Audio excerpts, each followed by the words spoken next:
Okay, welcome to the fourth session on knowledge sharing. And hope you can see the screen. Right. Today's agenda is we are going to talk about fragments and talk about some of the assistants that we have. Before we continue with today's session, this is what we did on last session. And basically we did the actions, functions, and about structures, virtuals, and singletons. Do you have any questions regarding the previous session or any of the previous sessions?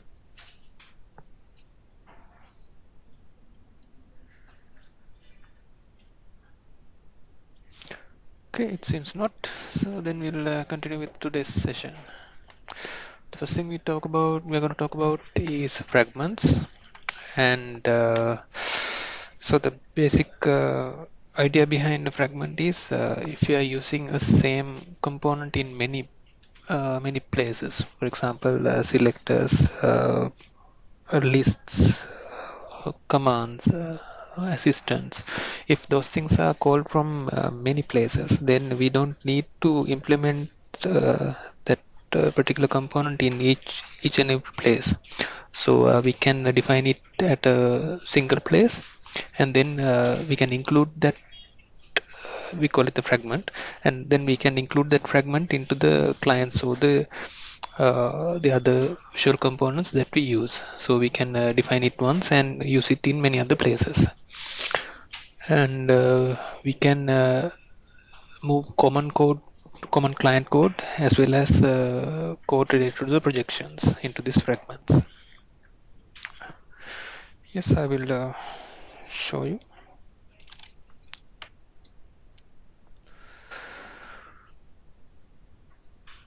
Okay, the first thing is we have selectors. For example, if we go to the custom order,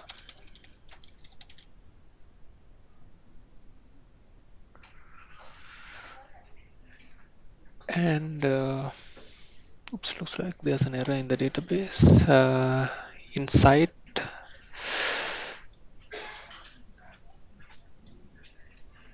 for the site, we are only supposed to show the sites that a specific user has access to.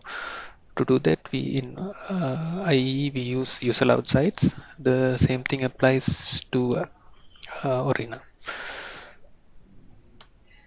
Okay, to do that, as you all know now, in custom order for the site we have LOV, and we are using a reference for the user allowed site LOV select. This selector can be either be implemented in custom order client, or since it's used in many other places, they have moved it into a fragment called user allowed site LOV selector fragment. In the fragment, they have defined this selector and other components which should be used. And if we are going to use this user outside LOV selector, then first we have to include this user outside LOV selector fragment. It's done at the top of the file. Let's see.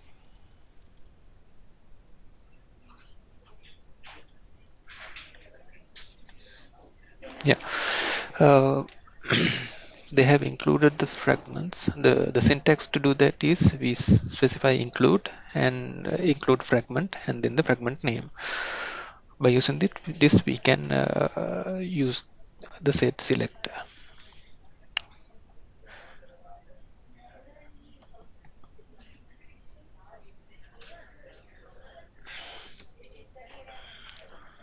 Yeah, and then we can do this to many of the visual components. For example, we can use a list in many places by defining it in one place. Now we have in the customer order charges, we have there's a list called customer order charge list. Now this will be included in I think in as a standalone form and in custom orders and in I think in sales parts. So they moved it into a fragment, and in custom order, what you have to do is you have to include this fragment, custom order charge tab. First we include the fragment, and then we use whatever the things that they have defined in this fragment. For example, now we have the customer charge list. If we search in the customer client, we can see that in charges tab, we have used this customer charge list component.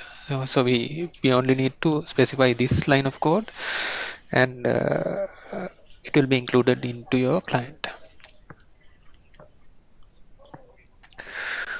Yes, and also for commands, we can use this fragments in purchasing. In purchase order, there are many commands. So we have command called authorize acknowledge command. Now, as I said earlier, this is called from many other places. So they have defined they have moved this command into a fragment. The fragment is called purchase order authorization common commands. So all the common commands related to the purchase order authorization will be have been moved to into this fragment, and the logic is implemented in this fragment. And if you want to use this command, then we have to include this fragment in our client file and access whatever the components that they have in the fragment. And yeah, and then there is another concept called fragment in fragment. Uh, as you can see now, this is the purchase order authorization fragment, and within that fragment, they have also included another fragment. So it's like a chain. So from the bottom to top, the code will be generated by traversing through this fragment tree. In this case, the purchase authorization LOB auth selector will be used in this purchase order authorization common commands fragment, and both the fragments will be used in the client. We only need to specify this topmost fragment, and the remaining things will be included automatically when we generate the code. If you look at the generated code, and for in this case this purchase order CPI, there we can see they included the command and the code related to the included command. Same goes for all the client packages. And and then yeah, that's more or less about the fragments. Do you have any questions regarding the fragments at this point?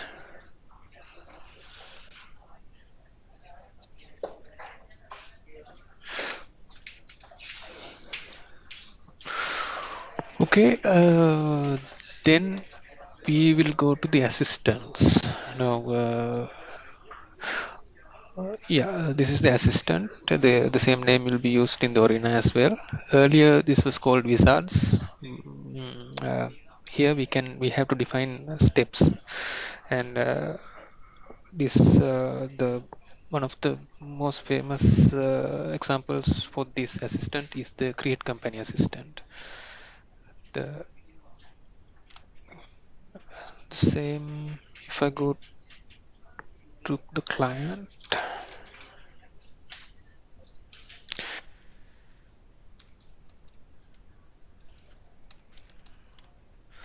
They have renamed. Yeah, it was earlier. It was, I think, it was called Create Company. Yeah, it was called Create Company Assistant. And if you click on the Create Company Assistant, then we can enter name, company name, and then we have to press the next buttons and enter some more data.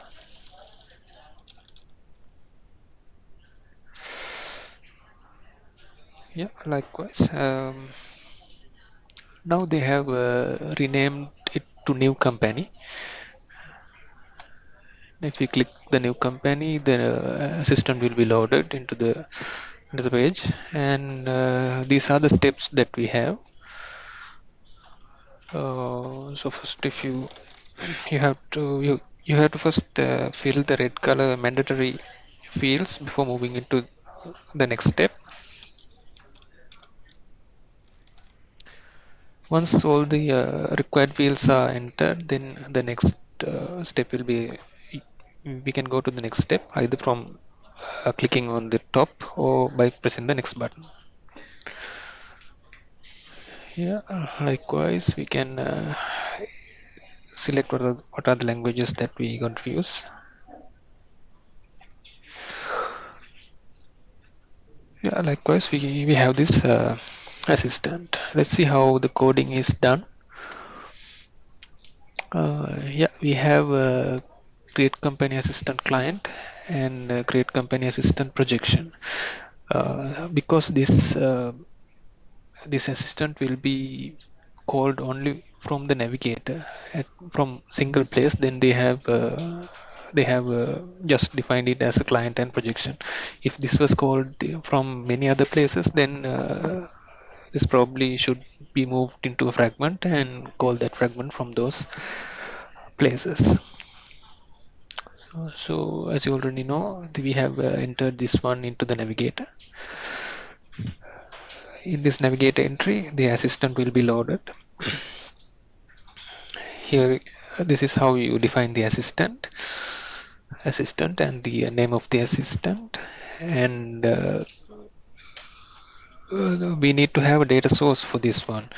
But we are not, since we are not storing anything yet, so that we have to somehow save all this data that we have entered so that we can go back and forward. So to do that, they are storing these settings that we have, settings of the data that that we enter in a structure. Here, the structure will be defined in the assistant create company assistant projection file. Here we have to define the attributes and their data types and what's the label that we have to show to the client, whether it's required or the format, and if it's and also we have to use the references if we are going to use LOV options. Right. We have defined the structure, and then we have to define the steps.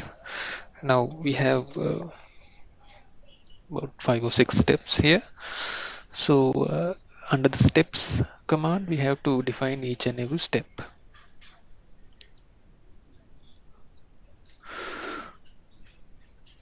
Right. Right. Now this is when we first load the assistant. There, if we need to execute some default settings for this assistant, then we can do it from the init command. And within a step, we can define the labels, and the label will be shown here. This is the label, and here we have a text entered so that you can have a brief understanding of what this step does. So that can be done by using markdown text. And as always, we have to include fields, but to include fields, we have to include those fields into group first, and then we have to include that group in our step. So in this first step, we have two groups, company basic group and create company as group. So yeah, we have one group here and another group here. And then we have to define the next command. Uh, how until the company name and the company is entered, this next command will be disabled. That's controlled by this condition here. And then when the next command is pressed, then we can perform some server validation as well. In this case, we are checking the whether the company exists or not. Right. In the next step, the same structure applies here as well. We have to define label and the text. This is not mandatory, but in this case, they have defined a text, markdown text. And we have to include groups, and then we have to define the next command. The same thing goes for all the steps. And when we finish the assistant, then ideally we should call this create new company action. If you go to the action, yes, so yeah, we are passing the structure because this create company creation structure holds all the data that we have entered from the client, and these this structure will be passed into the server. Yes, and we have the relevant PL SQL method in the PLUCC. Yes, here we pass the parameters, and yeah, we ideally we will ultimately we will call this I think we have company API new company method passing these values.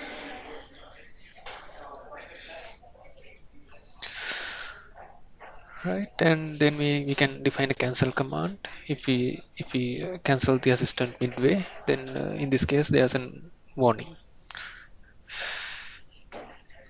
Yes, and we can have a restart command, but in this instance they have disabled this restart command.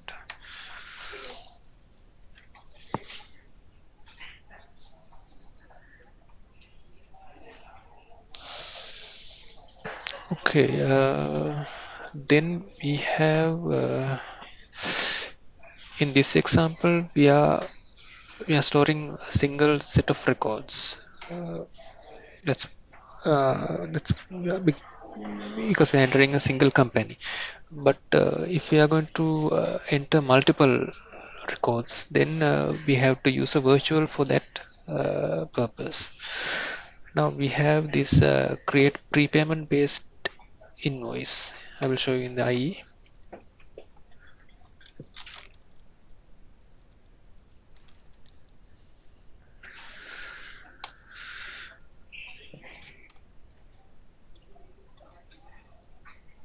Yes, we have a custom order, and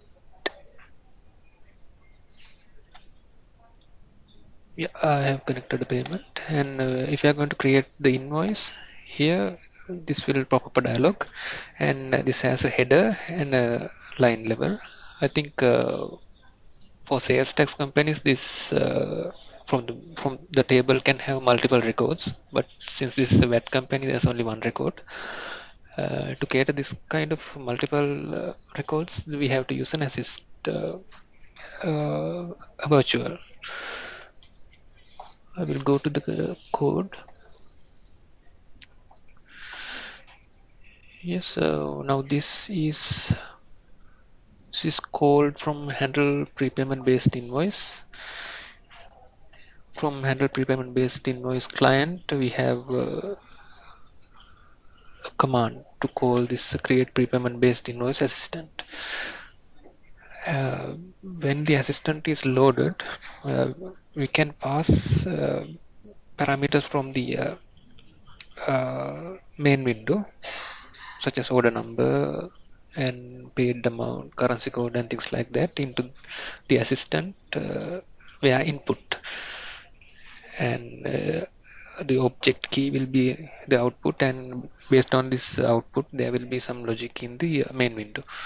So here, when the assistant is loaded, these parameters will be passed from the main page to this assistant, and within the init command, we can set the values, set the attributes of this assistant, like by using the set command. And since this doesn't have any more than one step, we can use this single step kind of an assistant. Now within the single step, we can only define a single step, and for in that we have to use define the group for this header attributes. We have to define a group, and for this bottom table, we have to define a list. Now for this assistant, we are using virtual. So there is a virtual set, and the virtual set is for custom order virtual. We have to define this virtual, same as the structure, but in this case we can hold multiple records. This is just like a normal entity. We can create, read, update, delete commands in this one, but here we are only doing creates and reads. So we have to define the attributes. There are data types, formats, whether it's editable or not, and the labels.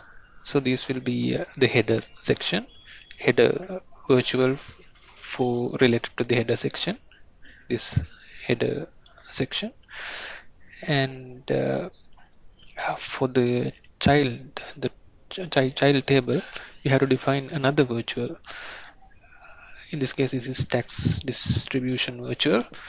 Here we can create, read, update, and delete records. And the same applies here. We have to define the attributes and their properties. And we have to make a connection between the header and the child. To do that, we have to use this array property.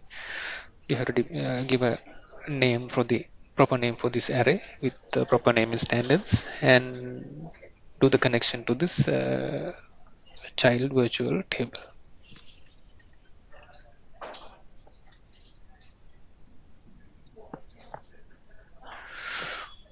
Okay.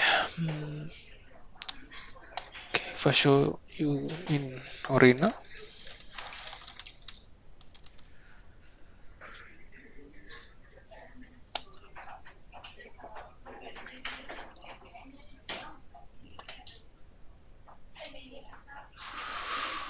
here we have the payment, and if we want to create the invoice, we have to press this command button, and the assistant will be loaded. Here we have the data related to the header part within a group, and then we have the child table. Now as you can see, there are the default records will be filled when you open the assistant. This can be done in the PLSVC file by overriding the CRUD create method, and within that, here we are fetching the use price including tax, currency rounding, and those values from the relevant API, and we are also creating the default data for the tax distribution list table. Here we have a for loop, and we the logic is we get the relevant tax information from this prepay tax info weave, and insert those records into the virtual. We have to use the CRUD create. We have to call the CRUD create with the relevant values. And when we just open this dialog, sorry, the assistant, and if we go and query the data in, we can go and query the data in the database. The the virtual naming standards for the virtual is here. First we have the projection name, and then we have the virtual name. In this example, we are calling from the handle prepayment base invoice client. So the projection is handle prepayment based invoice, and we have two virtuals defined in our assistant. One is custom order virtual, and the other is tax distribution virtual. If you can see, the two virtual tables will be created in the database. First is handle prepayment based invoice custom order virtual, and the second one is handle prepayment based invoice tax distribution virtual. Now if you look at the first table, uh, we have all the data that uh, we have entered. Because I think I have opened this assistant for 5 times, so that's why we have 5 records here. So if you look at the latest one, and we have all the data entered here, and we don't have a parent obj key here because this is the parent record. If you look at the child record, then we have the obj key and the parent obj key. Here is how the connection is made for this record. We can find the parent record by using this parent obj key. This is the parent. So in logic, we have to, if we are doing any operation, then we have to use this connection here. Now this is the CRUD create. When you first open the assistant, the header record will be created, and then the child records will be created via this for loop, and we have to define the parent obj key of the child as the obj key of the parent.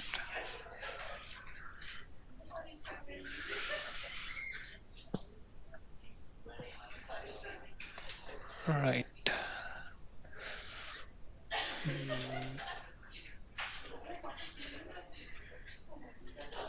Yes. If you notice, now we don't have any attributes as connection here.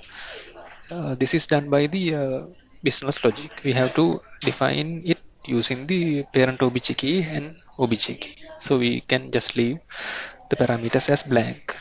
If you remember, if I doing a normal master detail connection, then we have to connect the two entities with the primary keys.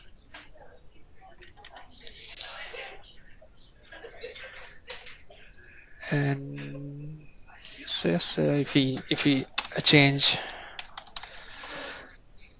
it here, and then the relevant record in the table will be updated. This is the updated record.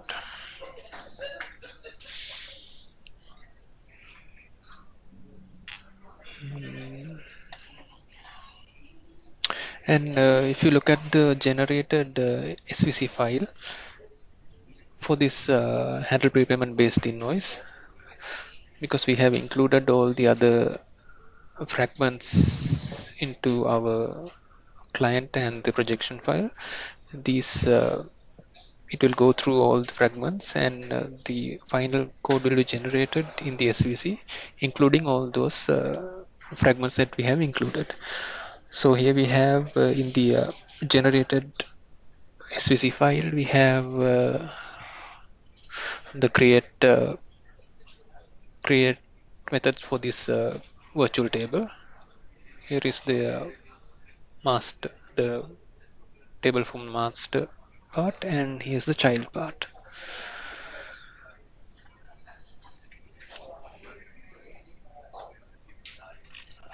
Yes, I think that's all that I have prepared for today's session.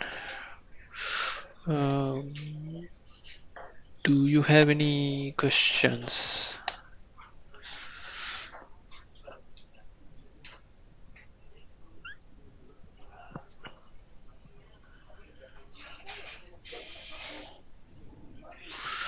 Seems we don't have any questions, and yeah, the next knowledge sharing session will be on next Tuesday.